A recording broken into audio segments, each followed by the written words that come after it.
Look, the American people are with us on this issue. I mean, they are with us because they understand you have to actually solve the problem.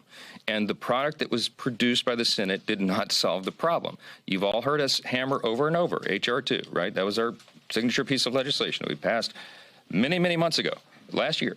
And the reason that all those components are important, again, is because they have to fit together. That's got to solve the problem. You have to address all of them. The Senate bill didn't do that, and that's why it was rejected over there. We have to do it. It's been mentioned that I've been requesting a meeting with the president for weeks now, a month. I've been asking to sit down with the president to talk about the border and talk about national security, and that meeting has not been granted.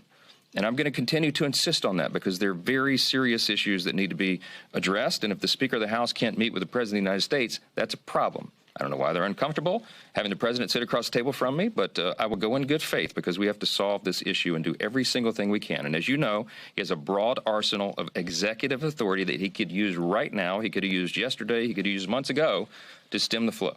That's not our view.